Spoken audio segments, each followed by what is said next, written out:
Okay, hi everyone. My name's PK, and here today I've got an incredibly special guest. Her name is Jane Slack-Smith, and if you haven't heard of her, I'm not sure what to say. She's basically a household name in Australia in property circles. And today's show is all going to be around what can you learn from one of the most successful property investors, and also I would say one of the most successful students of success as well as teachers of success in Australia.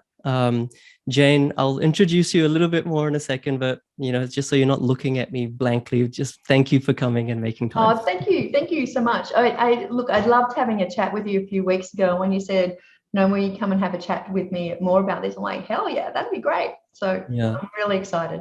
And like I said to you, like when we had that chat, my kind of lingering thought was just how much mindset has led to your success, whatever that means to different people. But Mm. just if you don't know who Jane is, she's a commentator, she's an educator, she's an author, renovation like expert queen, as they would say. She's almost been on like every single property podcast in Australia. She's won broker in Australia twice. Like I could go on and on. Her last book, or I think first book, was is now 10 years old. So you can see that she's not sort of like some fly by the night, property guru. She's the real deal. And for people like me, and I know so many of you people, you guys, you follow me, which I'm grateful for. But rewind 7 years, 8 years, 9 years, 10 years, when I was just starting off, it was people like Jane who I looked up to. All right. So it's almost like the second generation in one sense. But yeah, hopefully that intro does justice, Jane. I'm super excited to hear what we'll talk about. Oh, I'm so excited too. I mean, the thing is around the the people who hang out in this space are people who've already made a choice to do things differently. And, they've made a choice, whether it is property that is going to give them financial security to do the next thing, to live the life they want. And I'm always all about what's that life that they want. And I just want to be able to, give people and be of service to give them enough information that allows them to get to where they want to be. So yeah, I'm more than happy to discuss all of those things. Amazing. Amazing. And I was telling Jane before that I want to label this episode, you know, key lessons from a multi-millionaire, but I thought that was a bit corny and cheesy, but that's essentially like the essence of what I'm trying to achieve. So stick with us. Jane, I think the first thing is, you're obviously, not obviously, but you were before a mining engineer before this whole property thing, specializing in explosives. Mhm. Obviously back then, even now, it's kind of a very male orientated, field or space. You could say you're a bit of a maverick, but I just want you to, take us through the mindset of someone who does new things or breaks the mold, because I feel property investors, even though there's so many of them in Australia, they're all breaking the mold. Like, what got you into property investing in the first place, like many years ago? Like, why did you decide to spend so much of your hard-earned money, time, energy in property? Mm. It's a great place to start. And I guess if I go back to the beginning, very humble backgrounds, country girl from Dubbo, and I knew that I had to get to university to learn how to learn. And I knew that it wasn't that important what the subject was, and that curiosity and that quest for learning. And I needed to get a scholarship to get there. So I applied for everything, and, mining engineering came up. And so coming from the farm, there was never a gender issue. It's just like you just got in and worked. And so I was really surprised when I turned up on the first day, and of the 50 people, there was like 5 girls. I was like, oh, this is a bit weird. And it then turned out that they only ever had 5 women graduate in their history of the School of Mines. And so it became this big deal. And I found that kind of strange. And the first mine I turned up to, everyone went on strike because they thought it was going to be unlucky having a woman underground, and being the first female to Oh, leave wow. work underground, And so I found it kind of humorous. And then when they got to know me and knew I'd just get in and work, that was I guess a connection. And when I went through and did my time underground, on night shift for a year to learn how to do the jobs that I expected people to be as a manager, it really taught me it was important to be able to do the work first rather than there's direct people from above. And I guess that's how I've always looked at things. I wanted to learn first before I could teach, or learn first before I could lead. And I was earning a lot of money, but I did have a pattern that I was replaying with my money, which was that it would just go through my fingers. And I felt kind of, and I think a lot of property investors feel like this as well. And I talked to a lot of my students, and they would classify themselves as investors in solitude. Although they might be married, they're doing it alone. And it's often a journey they're doing by themselves. And, you know, I think that often what happens with property is that you kind of separating yourself from your friends and family because they're not the people who were talking about it. And often for those who then become successful, or using the same metaphor for when I was earning a lot more than my friends, etc., and my family, I felt guilty. There's kind of like a loyalty tax, like a guilt of success. And so I tried to drag some of them with me. Others, you know, I knew I just couldn't talk about, you know, my income or my opportunities. And, you know, I was throwing money away. And it got to the stage that I was 28, sitting under a tree reading Rich Dad, Poor Dad. And he said, do you work for your money, or does you want money work for you? And the light bulb went on. I was like, oh my God, I'm throwing this away. I have to do things differently. And that's when my now husband, Todd, you know, over 20 years ago, said, oh, you should check out this property stuff. I did something, you know, I had a couple of properties in New Zealand, and I was like, nah, you know, that means that I'm tied down. And my boss always used to say to me, I can't wait for you to get a mortgage because then I know you're stuck with your job forever. And I was like, I'm not doing that. And for my 30th birthday, I made an appointment with 3 different financial planners, and I thought I'd get an independent. I'll pay them all $500 each, which seemed like a fortune. And one wanted only if it was $500 now. I know, right? And day trade. One wanted to day trade for me, and the other 2 were just like regurgitating the assets that their company was saying my risk profile was. And I thought I got to do better than this because I've only got $45,000. So, like a good engineer who studied stuff, I went and bought hundreds of books, and I read up about property, and I went to all the 2-hour sessions. I mean, you've been to them, PK. Like, you go to so many of them, and then you just kind of like, there's nothing really new, right? There's nothing. And the people who do really exciting, risky stuff are the ones that go, and I lost it all, and then I got it back again, and then I bought a Mercedes, and then I and I was kind of got to the stage where it didn't feel authentic to me. And I started, every now and then, on my right-hand side of my notebook, I'd write down content that I was learning. And on the left-hand side, I'd write down about the presenter, how they presented. And it was like, oh, they got all teary here. And you know, there was one presenter back in like 2001, 2002, and on cue, he would cry. And I'd be like, oh my God, does anyone else see this? Like, this is so false. And I'd run to the back of the room. And so I was very indignant, I think, about the education. And so, yeah, for me, it was all about, I can't trust anyone. I'm going to have to trust myself. I'm going to have to learn it myself. I'm going to use the low risk explosives risk assessment of consequence and likelihood to understand the risks in the properties. And then I'm just going to de-risk and de-risk and de-risk. And that's how I kind of started. Yeah. There's that saying that those who can't do teach, but I think the best teachers are those that have actually done it and done it again and again and again. And that's kind of what strikes me from you, because you obviously teach so many people property investing and renovation and so many different types of things. But you've kind of been in the trenches. And I think maybe this is an unfair statement, but like 10, 20 years ago, you know, you go to those seminars, they actually work. Like, people do buy house and land package at the end, at the back of the room, because it's on special. But I think right now, people are just so much more cynical. Like, they see through those things. I think I don't know if it's right to say, but people are smarter, maybe more intelligent, more clued on to these. So you kind of need to genuinely demonstrate that you've done what it is you're teaching to get that credibility. And I think that, your story, which I've heard so many times before, it's always good to hear.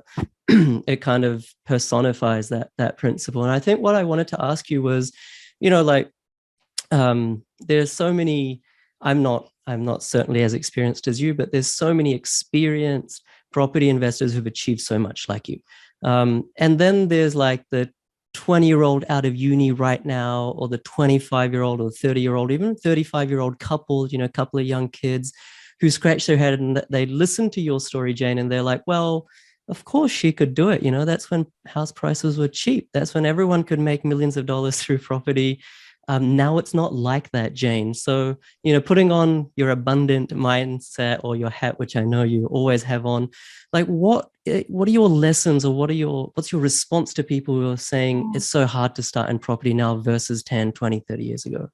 Yeah, it is interesting because, I mean, I've been a student of success and flow, dedicated the last 5 years. And the reason around that is that, I created all these online courses and taught tens of thousands of people. And I couldn't get why some people got it right and some people didn't. And I was like, I can get them down from 10,500 suburbs down to the suburbs to be into the streets, to be into the right type of property, and they're still not getting it right. And so I really kind of doubled down on trying to understand that why people got it right and why people didn't. And I honestly, the most valuable real estate that you can invest in is between your ears. Like, that knowledge that you can get is priceless.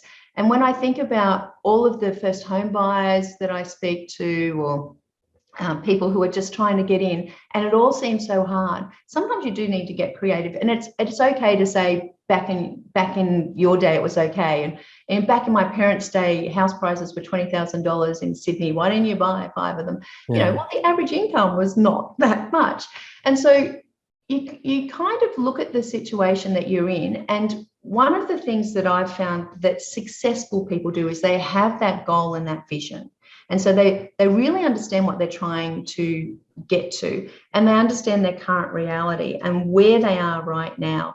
And there's a tension between them, right? And tension, as an engineer knows, tension seeks resolution. So if you're very, very strong on your vision, then the current reality gets drawn to it. And I'm not talking about The Secret, if you believe it's going to happen kind of stuff. I'm talking about there's action that you have to take, but you have to understand where you are. And a lot of people get, and I think this, I was just thinking and pulling something together around this week, that when I think about renovation, I think about not putting on a lick of the paint at the front and making it look pretty at the front. I go in as a detective and I look at the foundations and I look at the attributes that may have been covered up, and I look at what I can do to rejuvenate that property and add true value.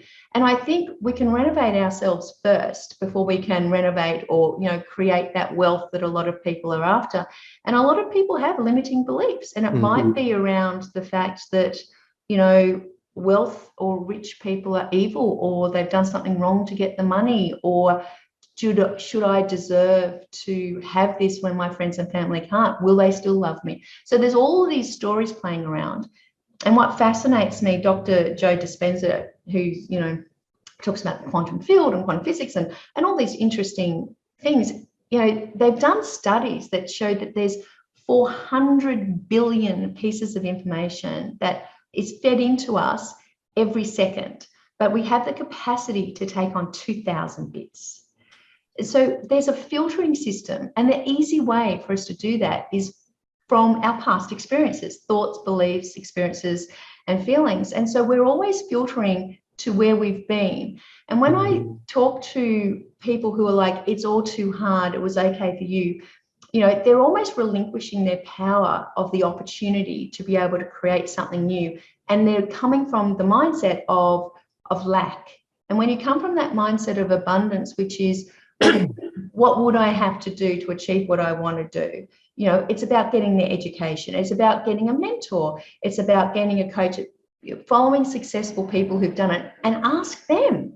And it's hard when you're trying to get a deposit together. I get it. And my first property I bought with a 5% deposit, and I bought it. So, and then took a personal loan out for the renovation. So I bought for 425,000. I only had 45 grand. 25 grand went to the government, stamp duty, lots of mortgage insurance. I got in there, I backed myself, I did the renovation, and 9 months later, it was worth $700,000. So I pulled the equity out to go again. Now, borrowing capacities, all of those things, you know, can hold people back.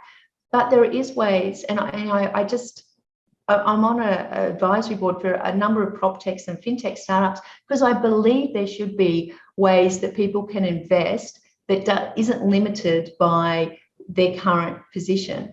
And so, you know, there is opportunities for people who hit the ceiling on equity to potentially participate in someone else's deal, or, you know, get their skill set up in other ways. And in some instances, people who have nothing to lose, and they're the ones who get the best opportunities. I'm sure you see that all the time.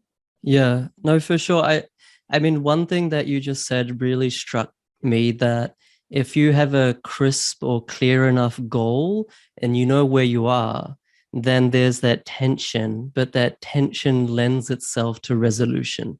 And I think that lending itself to resolution is the process of exploration, right? You have to explore.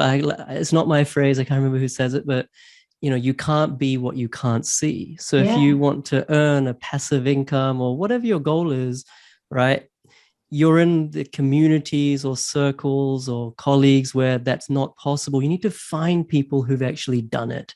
I mean, we've got you here on the show today, but find these people, okay? And then, like you said, Jane, where am I? Okay, I'm very new. I don't know anything about property. What's that gap? And how can I try to experiment, explore, and just educate myself to get there? You know, I'm reading right now, I think for the third time, Think and Grow Rich. I'm sure you've read that, Jane. And like, it's clearly not about just getting rich. It's entirely about just getting anything, and not just things, but even achieving states of mind, achieving higher consciousness. Like, you know, we're not just grossly materialistic here. We want to achieve things though, right? Well, it's about following your true nature and purpose, right? And it's about, well, what will wealth and financial security get you? And that's what I concentrate on with my students. It's like, well, what is that? And it might be security or love or happiness or time with family. So let's concentrate on that. It's not 150,000 a year, because I can tell you, when I do that exercise with my clients on what their ideal life is and we cost it out, they are closer than they think. And, you know, those waking it up at night, worrying kind of times go when you're like, well, in actual fact, I only need to do this. And, you know, just listening to you say that, I was reflecting yesterday. I had put down in 2002, I had like this goals list, and I was like, John Edwards was the head of Residex. And I just love the data. And my goal was to meet him. I was like, oh my gosh, you know, I'd fangirl at his kind of, you know, seminars. And I thought, how can I be of service? And so he actually had put this report out, and there were some mistakes in it. And I emailed him and said, look, you know, I noticed that these calculations didn't really work. It's not consistent with what you did the previous month.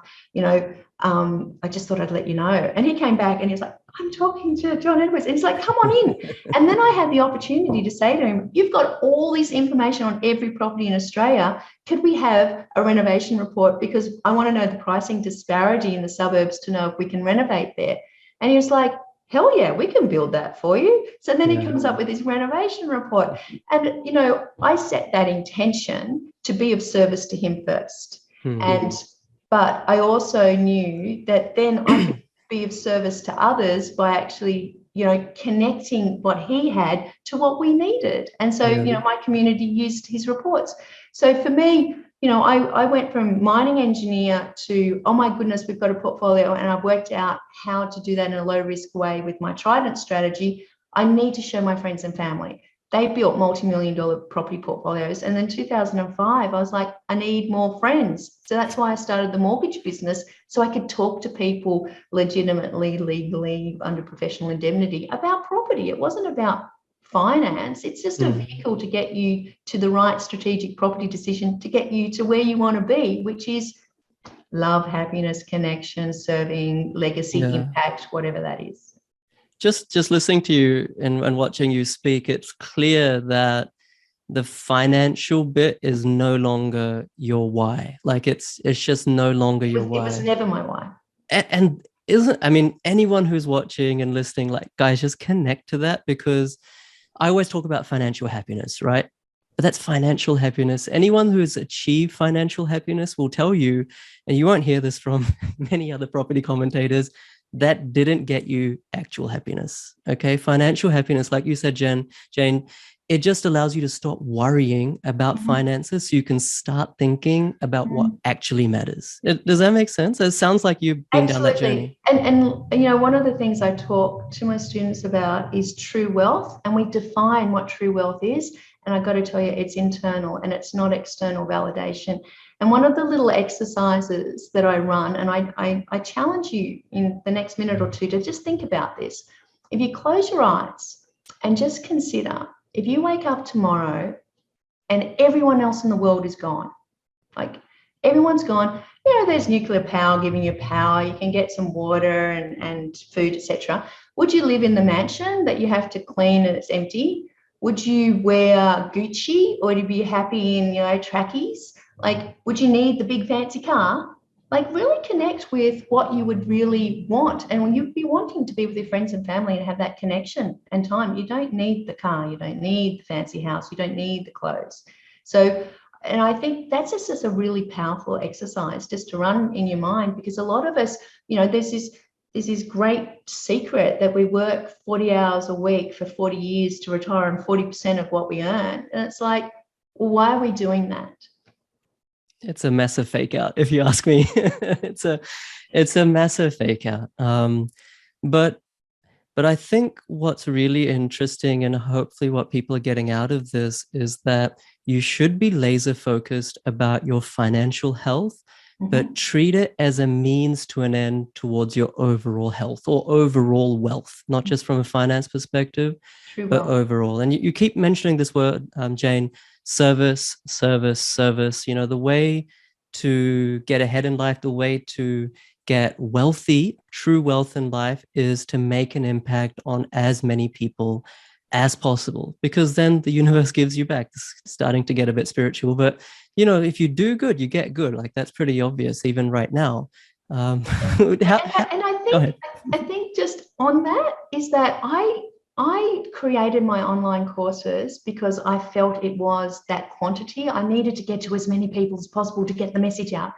And someone said to me, what if it's just one person? What if it's just your child? What if the impact is just one person that you impact, and the intergenerational change that you've created in someone who can cure cancer or resolve the water issues or get us to Mars, or whatever? What if it's one person? You don't have to, you know, your impact is as much as you want it to be. And, you know, I know people might be listening to this and going, it's okay for you because you've got the properties and you've got the, you know, wealth and you've got whatever you wanted.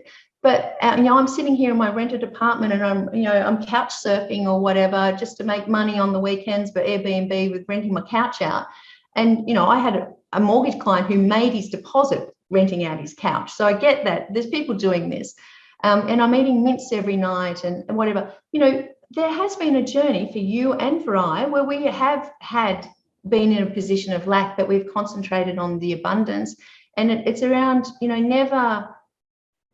never treating people how you want to be treated, but also having the opportunity to go, well, I can't afford books or courses. Go to the library, you know, and read the books and magazines. Or, you know, I can't get the deposit. Then you think about what you could do a bit differently. Is it just 5% that you need? If it's just 5%, how can you do that and make small goals? If it's, I have to get an extra income. My son just sold his Lego for $1,000. You know, I was like, what? And, you know, it's actually gone up more than property, to be honest. Lego, it's a big investment. Okay. But separate podcast, we should do that. But you know what I mean? It's kind of like you look at, get on Airtasker and go and help someone move house and, you know, make a bit of extra cash. There's always ways to do things. And I think it's just about not trying to overthink what you don't have. It's about what you want and then taking action towards it. You can't just like want something and it's going to turn up. You know, unicorns and fairies are great, but they don't always turn up. So, you know, I think it's about that connection of what you want, where you are really realistically, and then taking that decisive action day by day, making small steps. And it's just breadcrumbs. You don't have to make something dramatic. Yeah, yeah. Treat others as you would treat yourself. But I would also add to that, treat yourself the way that you deserve, right? Treat yourself the way that you deserve to be treated by yourself. Don't self-sabotage.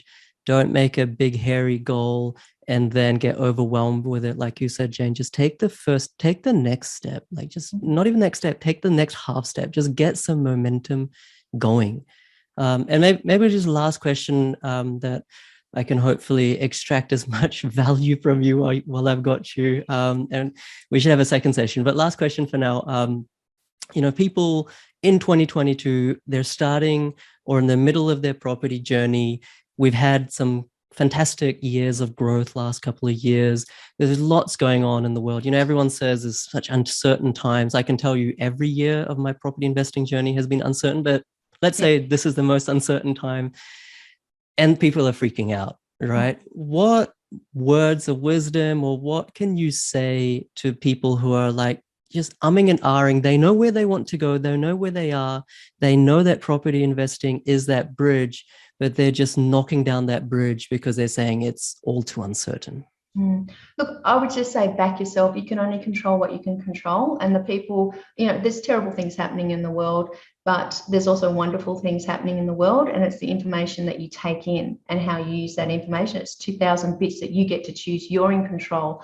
And control, you can only do what you can control. So what step can you take? And it's not about trying to time the market. It's about having time in the market, but also being very strategic about de-risking that. So I'm just, you know, I'm not, you know, Miss Sunshine all the time. I'm, you know, things are not good. I'm calling it and telling people to step back. And I'm looking at the opportunities ahead at the moment. And I'm looking at war, and I'm looking at strife, and I'm looking at concerns. I'm looking at terrible inflation in the US, and I'm tracking the other markets around the world. And I'm also tracking where people from around the world are looking, and they're looking at the safety and sanctuary of our little island that has got through COVID okay and is not in the middle of a war.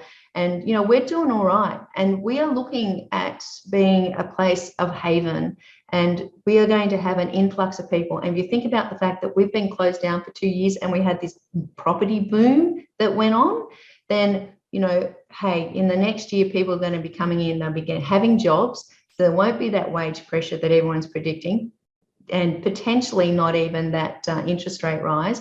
But there's people in a year's time are going to be saying, hey, now I can get a loan and I'm going to be buying a property. And we just saw an election that talked about, you know, what, 50,000 new first home buyer grants. There's a lot of property transactions that are going to go on. And, you know, potentially those first home buyers are going to be moving out of investors' properties that were put on reduction of rent kind of expectations, but there's going to be a lot of people coming in to take up those properties, and they're going to be looking for properties, and who has them. And if you have them now, you're the one who's going to be benefiting. Very well said. Very well said. Thank you, Jane. And I just want to say to everyone who's watching, you know, I used to listen to podcasts and watch these videos when I was starting out. And I always used to think the ones about mindset were a bit fluffy. I would just skip them sometimes. Like, where should I invest? Like, what's the next boom market? You know, what's the right strategy? Mindset? Yeah, I'll get to it. But honestly, I can tell you, you know, 12 years later, from the other side, so to speak, you know, even though we didn't tell you where to buy in this episode, we didn't tell you what the secret strategy of millionaires was, what if that even exists. It's these mindset, I don't even want to call it mindset. It's something more than that. It's about improving your consciousness, uplifting your consciousness, elevating your consciousness. That's where the real work happens. That's where the real success is achieved. And then property investing is just a vehicle, an outlet to manifest that. That's my personal, humble, honest truth. And I can see you're nodding your head, Jane, as well. I agree. So What he thank said. you. So thank you for being with us, Jane. I really appreciate it. And thank you guys, everyone who's watching and listening, for being with us as well. Jane, any last thing that you'd like to say?